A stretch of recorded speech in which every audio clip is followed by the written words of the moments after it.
बारिश का मौसम शुरू होते ही किस किस तरह की त्वचा से जुड़ी बीमारियां शुरू हो जाती हैं और उसका बचाव कैसे कर सकते हैं? वो फंगल इन्फेक्शन है, उसको हम लोग मेडिकल भाषा में टीनिया इन्फेक्शन बोलते हैं और आप लोग कॉमन बोलचाल की भाषा में दिनाय भी बोल सकते हैं।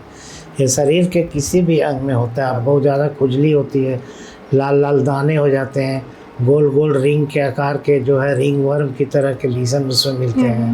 यहाँ पर आपको इन्फेक्शन है, मान लीजिए इतना दूर है, तो हम लोग बोलते हैं उससे 2 इंच दूर तक ही क्रीम को लगाए, मलहम को। फंगल इन्फेक्शन में जो स्टीरॉयड क्रीम कभी नहीं लगाना चाहिए।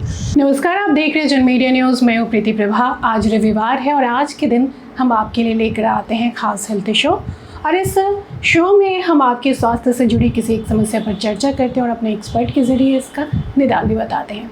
आज हम बात करेंगे कि बारिश के मौसम में किस तरह की बीमारियां शुरू हो जाती हैं और उन बीमारियों से हमारे स्वास्थ्य पर क्या असर पड़ता है। त्वचा से जुड़ी बीमारियों की हम बात करेंगे और बातचीत करने के लिए हमारे साथ मौजूद हैं जाने माने skin and cosmetic specialist doctor Madhurendra Kumar Sinha. Doctor साहब NMCH में कार्यरत भी रहे हैं और सिन्हा स्किन हॉस्पिटल भी चला रहे हैं। आपका इस कार्यक्रम में बहुत बहुत स्वागत है। डॉक्टर साहब, बातचीत की शुरुआत हम कर लेते हैं कि बारिश का मौसम शुरू होते ही किस किस तरह की त्वचा से जुड़ी बीमारियां शुरू हो जाती हैं और उसका बचाव कैसे कर सकते हैं? आपने बहुत अच्छा सवाल पूछा है। ये बारिश का मौसम, नमी का मौसम, उमस का मौसम, इसमें त्वचा में अनेक प्रकार की बीमारियां होती है। उसमें सबसे कॉमन जो है वो फंगल इन्फेक्शन है, उसको हम लोग मेडिकल भाषा में टीनिया इन्फेक्शन बोलते हैं और आप लोग कॉमन बोलचाल की भाषा में दिनाय भी बोल सकते हैं। ये शरीर के किसी भी अंग में होता है, बट सबसे ज़्यादा इसका जो प्रभाव देखा जाता है शरीर के अंदरूनी अंगों में, जैसे थाइज में, जांघ के बीच में, है ना, और चेस्ट में, उसके बाद से एक्जिला, कांख वगैरह में। तो फंगल इन्फेक्शन जो है ये नमी और शरीर जो है ना गीला रहने की वजह से ज़्यादा पनपता है। आप लोगों ने भी देखा होगा फंगस जब बरसात के मौसम में ब्रेड में, पावरोटी में, अचार में लग जाता है, उजला उजला, उसको फंगस लग जाता है। उसी प्रकार हम लोग की त्वचा में भी, स्किन में भी फंगस लग जाता है। तो फंगस लगता है तो क्या होता है, बहुत ज़्यादा खुजली होती है, लाल लाल दाने हो जाते हैं, गोल गोल रिंग के आकार के जो है रिंग वर्म की तरह के लीजन उसमें मिलते हैं। तो इस शरीर के अंदरूनी भाग में तो होता ही, लेकिन किसी भी आयु वर्ग में हो सकता है। अगर आप बारिश में बहुत देर तक भीगे रह गए, गीला कपड़ा पहन लिए, शरीर को जो है नहाने के बाद तौलिया से पोंछ के सुखा के कपड़ा नहीं पहनते हैं, तो फंगस होना, मतलब उसमें फंगस होने की चांसेस बहुत बढ़ जाती है।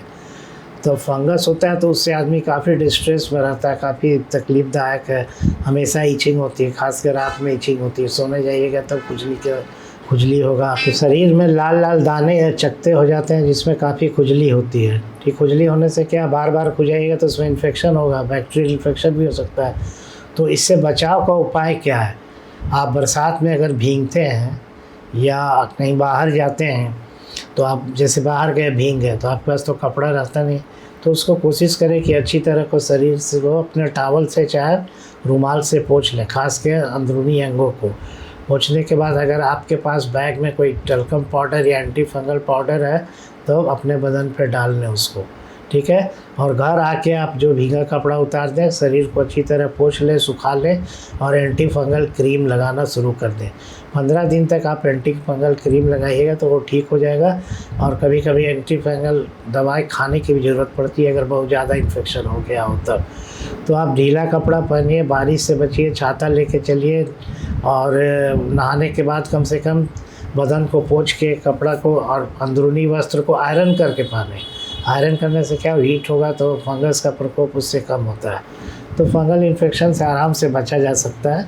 अब बारिश का मौसम, नमी है और ये जो है उमस भरी गर्मी है, इसमें ज़्यादा होता है। डॉक्टर साहब, आपने एंटी फंगस क्रीम की बात कही है, तो मार्केट में बहुत सारी ऐसी क्रीम भी मिलती हैं जिसको लगाने पर क्या होता है कि और भी ज़्यादा बढ़ जाता है, कुछ समय के लिए दब जाता है, लेकिन दोबारा जब होता है वो बहुत बढ़ जाता है। सही क्वेश्चन पूछा आपने। वो स्टीरॉयड मिक्स क्रीम रहते हैं, तो फंगल तो इन्फेक्शन उसका चुनाव कैसे कर सकते हैं? आप फंगल इन्फेक्शन में जो स्टीरॉयड क्रीम कभी नहीं लगाना चाहिए।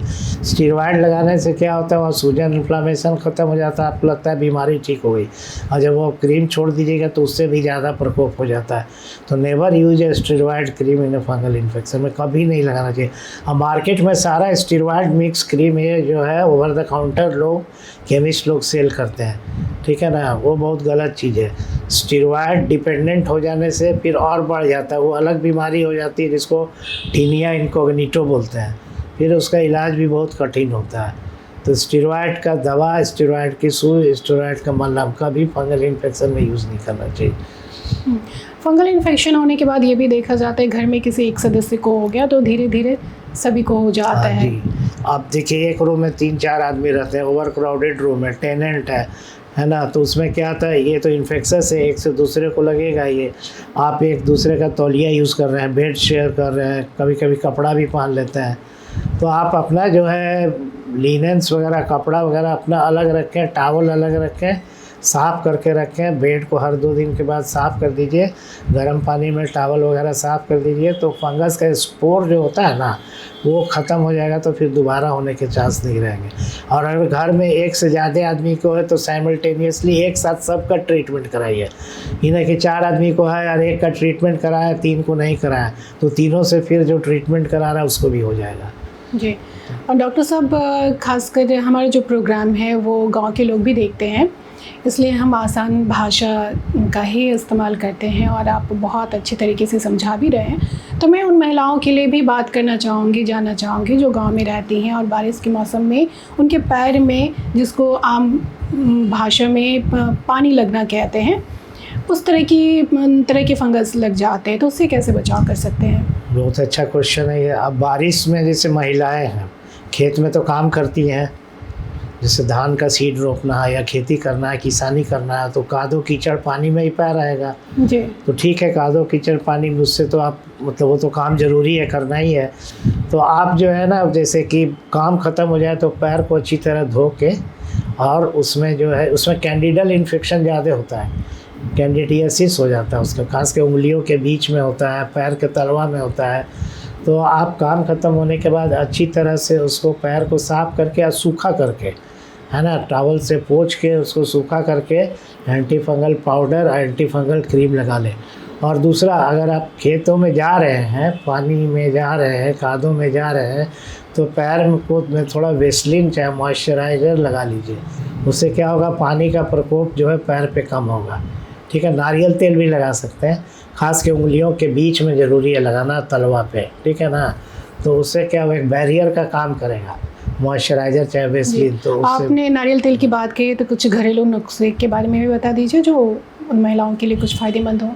नारियल तेल तो बेस्ट मॉइस्चराइज़र है शरीर का, लेकिन बरसात में मॉइस्चराइज़र तो हम लोग यूज़ करते नहीं हैं, क्योंकि शरीर तो ऐसा ही मॉइस्ट रहता है, और फंगल इन्फेक्शन में भी मॉइस्चराइज़र या नारियल तेल का यूज़ नहीं के बराबर ही कहते हैं, है ना। खास के जब ज़्यादा गर्मी के मौसम में होता है ना, जब ड्राई फंगल इन्फेक्शन होता है, तो कभी कभी मॉइस्चराइज़र यूज़ करते हैं। ऐसे नारियल तेल आपको लगाना ठीक है, नहाने के पहले लगा लें, बरसात में भी लगा सकते हैं, लेकिन बदन को अच्छी तरह पोंछ के सूखा रखना है। ठीक, नारियल तेल सबसे अच्छा मॉइस्चराइज़र है जो कि शरीर को नम रखता है। जी, नारियल तेल में और भी कुछ कपूर या नीम, कपूर मिलाने कोई इसका भी इस्तेमाल किया जाता है। कपूर, ये जो एक मीथ है कि कपूर मिलाने से खुजली खत्म होता है, कपूर से सब थोड़ा सूदिंग इफेक्ट होता है। आपने फंगल इन्फेक्शन की बात की डॉक्टर साहब, और किस किस तरह की त्वचा से जुड़ी बीमारियां हो सकती हैं? फंगल सबसे कॉमन है। दूसरा बैक्टीरियल इन्फेक्शन, आप देखते हो कि बरसात में फोड़ा फुंसी बहुत निकलता है, खास के जो है जो बच्चे वाले आयु वर्ग के जो होते हैं ना, 1 से 10-12 साल तक के, उन लोगों को ज़्यादा चेहरा पे, गला पे, छाती पे वो दाने निकलते हैं, बॉयल निकलते हैं, वो बैक्टीरियल इन्फेक्शन से होता है, उसको समर बॉयल्स बोलते हैं हम लोग। तो bacterial infection staphylococcus streptococcal infection से होता है। तो उससे बचने के लिए क्या, फिर शरीर को सूखा रखें, ज़्यादा देर तक गीला नहीं रखें। स्वेटिंग ज़्यादा होगा, पसीना ज़्यादा होगा तो होगा। एक रूम में 5-6 बच्चे रह रहे हैं तो उसमें एक से दूसरे को होगा। चेहरा को अच्छी तरह साफ़ करें, साबुन से नहाएं, बच्चे को नहाने के बाद सुखा के कोई भी टेल्कम पाउडर चेहरा पे, गर्दन पे छीटे, ठीक है।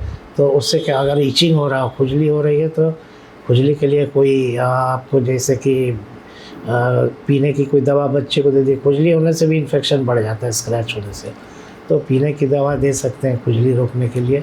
हाइजीन मेंटेन करना बहुत ज़रूरी है ना। पर्सनल हाइजीन जो होता है, अपना रख रखाव शरीर का, चेहरा का, बाल का, उससे बैक्टीरियल इन्फेक्शन से बचा जाए। दूसरा इम्यूनिटी, जिसमें बच्चा में इम्यूनिटी कम होता है उसमें बैक्टीरियल होगा। खाना पीना फिर उसमें ध्यान देना, पानी खूब पिलाइए, फ्रूट जूस दीजिए, दलिया का पानी दीजिए, फल दीजिए, सीजनल ये सब खिलाइए। जो काफ़ी ज़्यादा फैटी ऑयली फ्रूट होता है वो सब खाने से बचे नहीं। आपने खान पान की बात की डॉक्टर साहब, तो ये भी देखा जाता है कि जब फंगल इन्फेक्शन या त्वचा से जुड़ी कोई भी समस्या है तो ऐसे में लोग बैंगन नहीं खाते हैं, सिम नहीं खाते हैं, कुछ ऐसे खाना को वर्जित करते हैं जिसकी वजह से कहा जाता है कि इन्फेक्शन बढ़ता है। ये तो गांव में इसका प्रचलन है कि बैगन फलाना जो चीज़ है, कुछ चीज़ मतलब कि आइडेंटिफाइड है कि इसको खाने से खुजली बढ़ती है, चाहे स्किन का इन्फेक्शन बढ़ता है, चर्म रोग हो जाता है। ऐसा साइंटिफिकली कोई प्रूव नहीं है, ना कोई इसका डाटा पब्लिश्ड है, ना कहीं कोई मेडिकल जर्नल में इसका डाटा आपको नहीं मिलेगा कि ये खाने से चर्म रोग बढ़ता है या परेशानी हो सकती है चर्म रोग में। ऐसा नहीं है। बैगन हुआ, कोहड़ा हुआ, सीम हुआ और खेसारी हुआ, है 4 चीज़ काफ़ी ज़्यादा कल्प्रिट है। बहुत लोग बोलते हैं कि मछली खाने के बाद दूध नहीं पीना चाहिए, ये दूध पीने से क्या सफ़ेद दाग हो जाता है ना, स्किन में और दूसरा बीमारी हो जाता है, एक्जिमा हो जाता है। ये साइंटिफिकली वैज्ञानिक रूप से ये सिद्ध नहीं हुआ है अभी, ना इसके लिए कोई पब्लिश पेपर है, पेपर भी नहीं। तो डॉक्टर साहब, आपने क्रीम की बात कही कि मार्केट में ऐसे क्रीम भी, ऐसी दवा भी मौजूद है जिसकी वजह से बीमारी और बढ़ जाती है, तो आप कोई दवा या क्रीम का सुझाव देना चाहेंगे? हाँ, स्टेरॉइड जैसे चेहरा पे स्टेरॉइड क्रीम लगाइएगा बहुत दिन तक, महीना 2 महीना, जो कि आमतौर से लड़कियां जो वो लगा रही हैं, वो उसको केमिस्ट लोग बोलता है इससे रंग साफ हो जाएगा, गोरी हो जाइएगा। गोरेपन का कोई क्रीम अवेलेबल नहीं है, किसी भी क्रीम से कोई आदमी गोरा नहीं हो सकता। तो कुछ दवाइयाँ ऐसी हैं जो काउंटर से वो दे देते हैं, वो स्टेरॉइड क्रीम है, वो चेहरा पे लगाने के लिए तत्काल रूप से तो उसका प्रभाव आपको देखने में मिलता है, लेकिन लॉन्ग टर्म में वो काफ़ी जो है वो हानिकारक है। ज़्यादा दिन तक चेहरा पर अगर आप स्टेरॉइड क्रीम लगाइएगा तो चेहरा पे बाल निकल आएगा, चमड़ा पतला हो जाएगा, झुर्री निकलने लगेगा, दाना निकलने लगेगा, जैसे कि उसको बोलते हैं स्टेरॉइड एक्नी जैसे बर्रे होता है ना, मुहासे, कील मुहासे, वो भी निकल आएगा। तो स्टेरॉइड क्रीम चेहरे पे कभी नहीं लगाइए, जो कि आम तौर से हम देखते हैं अपने क्लिनिक में भी, जितने भी यंग लड़कियां आती है सब स्टेरॉइड क्रीम लगा के आती हैं। तो स्टेरॉइड क्रीम से क्या तत्कालीन चमक आता है चेहरा पे, लेकिन उसका साइड इफ़ेक्ट बहुत ही बुरा है इसमें। और यही बात फंगल इन्फेक्शन पर भी लागू होता है। फंगल में भी है, स्टेरॉइड क्रीम फंगल में लगाइएगा तत्कालिक आराम मिलेगा, लेकिन आगे चल के इसका जो है एडवर्स रिएक्शन होगा आपको, गलत प्रभाव। जी, तो डॉक्टर साहब, जब मैं आखिरी सवाल आपसे पूछना चाहती हूँ कि जब बहुत ज़्यादा होने लगता है, बहुत ज़्यादा बढ़ जाता है इन्फेक्शन, तो फिर क्या करना चाहिए? और इस आप NMCH में भी कार्यरत रहे हैं, तो इसको लेकर किस तरह की सुविधा मुहैया कराई गई है? तो NMCH में जैसे वहाँ है सरकारी दवाइयाँ तो उपलब्ध है, ये खाने के भी लगाने के भी। अगर किसी को बहुत ज़्यादा हो गया है तो उसको हम लोग यही बोलते हैं कि आपका दवा थोड़ा लंबा दिन तक चलेगा, खाने की दवा, लगाने की दवा। दूसरा उसको लगाने की मुफ्त में दी जाती है, मुफ्त में मिलती है। दवा लगाने की विधि भी बताते हैं। जहाँ पर आपको इन्फेक्शन है, मान लीजिए इतना दूर है, तो हम लोग बोलते हैं उससे 2 इंच दूर तक ही क्रीम को लगाए, मलहम को, है ना। जहाँ तक है वहाँ नहीं, उससे आगे उसका बॉर्डर से बढ़ के लगाइए, ठीक है। और जहाँ जहाँ हर एक जगह पे लगाइए, और उसको स्किप नहीं करना है, भूलना नहीं है आपको। खाने का दवाई लगाने का, खाने लगाने का दवाई से अमूमन 3 हफ्ता में आराम हो जाता है, लेकिन अगले 3 हफ्ता तक और हम लोग देते हैं ताकि पूरे रूप से वो ख़त्म हो जाए। तो डॉक्टर साहब, बरसात के मौसम में किस किस तरह की बीमारियां होती हैं, उनसे बचाव कैसे कर सकते हैं, उसका इलाज कैसे करवा सकते, इलाज के प्रावधान के बारे में भी आपने बताया, और ख़ासकर खान पान का ध्यान कैसे रखें और किन बातों को अवॉइड करें। आपने मिथ की बातें भी कही। इतनी महत्वपूर्ण जानकारी देने के लिए आपका बहुत बहुत धन्यवाद। आप हमारे स्टूडियो में आए, अपना कीमती समय हमें दिया।